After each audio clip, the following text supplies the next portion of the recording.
Посол Китая в Кыргызстане Ду Дэвэнь завершает свою дипломатическую миссию. Она прибыла в нашу страну в марте 2019 года и 5 лет выполняла свою дипломатическую работу для укрепления дружбы и сотрудничества между Китаем и Кыргызстаном. Садыр Джапаров выразил признательность послу за ее значительный вклад в развитие двусторонних отношений. Знаю, что вы проводите серию прощальных встреч. Нам, конечно, тяжело с вами расставаться. Мы к вам привыкли, с вами было комфортно работать. Оглядываясь назад, не могу не отметить огромный труд, проделанный вами и всем коллективом посольства в деле продвижения кыргызско-китайских отношений. Благодаря совместной слаженной работе за последние годы мы провели ряд важных визитов и встреч на высшем и высоком уровнях. В мае 2023 года я посетил с государственным визитом Китайскую Народную Республику, итоги которого были весьма плодотворными. Также мы совместно с лидерами стран Центральной Азии и Китая провели первый саммит в формате Китай-Центральная Азия. Вы отметили буквально вчера, за 3 года я неоднократно встречался с уважаемым председателем Си Цзиньпинем. Вы внесли большой вклад в укрепление кыргызско-китайского всеобъемлющего стратегического партнерства.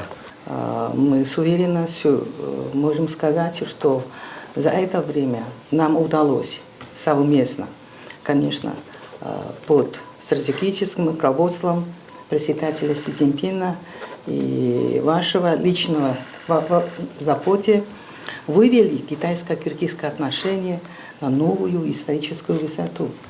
Мы добились очень много успехов и во многих отношениях.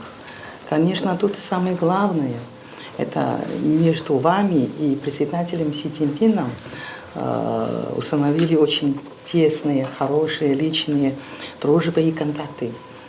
Это всегда имеет стратегическое значение для продвижения наших отношений.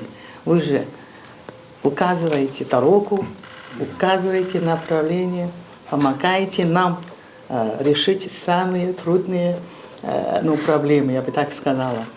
Глава государства подчеркнул, что в период миссии Ду Дэвэнь сотрудничество между нашими странами вышло на уровень всеобъемлющего стратегического партнерства. У Кыргызстана и Поднебесной много совместных инфраструктурных проектов, таких как предстоящий запуск строительства железной дороги Китай-Кыргызстан-Узбекистан, открытие КПП «Бедель», строительство альтернативной дороги Север-Юг, а также модернизация нефтеперерабатывающего завода «Джунда».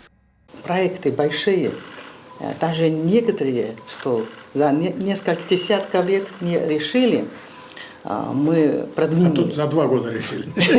За год, за 2. Да, того уже 25-6 лет не решили. Мы продвинули вперед.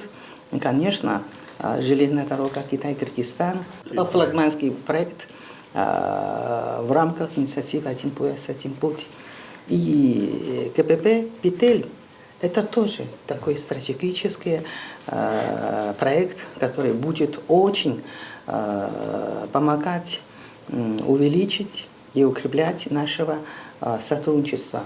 Этот КПП, как и железная дорога, имеет важное стратегическое значение не только для Кыргызстана, для Китая, вообще для региона имеет очень важное значение.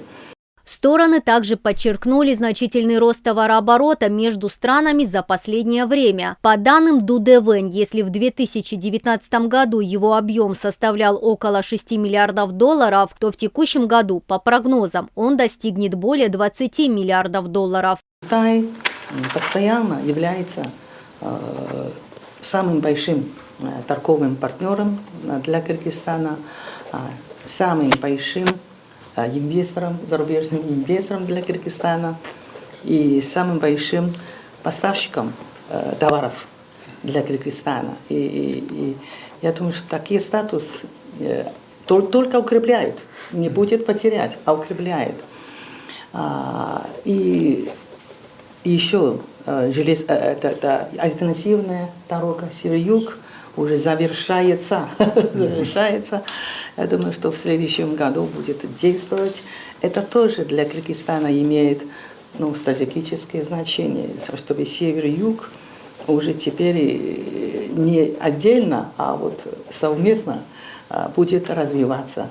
Улучшается сотрудничество и в культурно-гуманитарной сфере. Увеличивается количество китайских студентов, приезжающих в Кыргызстан, а также кыргызстанцев, стремящихся посетить Китай. Все это способствует укреплению дружбы и взаимопонимания между народами двух стран, что отвечает их долгосрочным интересам. Те успехи, которые мы здесь за несколько лет работали, конечно, с большой твердой поддержкой вашей личной. И это очень важно. Когда я приехала в 2019 году, было очень трудно. Надо много работать. Вы всегда останетесь большим другом Кыргызстана. За период вашей работы у нас в стране вы стали очень популярны. И, наверное, каждый третий кыргызстанец уже знает, кто такая Дудевень, госпожа Дудевень. Мы всегда будем рады видеть вас в Кыргызстане. Наши двери всегда открыты для вас. Желаю вам крепкого здоровья, семейного счастья и больших успехов в вашей дальнейшей деятельности. Садыр Джапаров поблагодарил Ду Девэнь за ее плодотворную деятельность, подчеркнув, что она стала известной и уважаемой личностью в нашей стране. В свою очередь, посол отметила личную поддержку лидера Кыргызстана, сыгравшую ключевую роль в достижении этих успехов, и выразила уверенность в дальнейшем укреплении кыргызско-китайских отношений. Мадина Низамова, Мэримбек Джусубек Улу, ЛТР, Бишкек. Стратегическое значение не только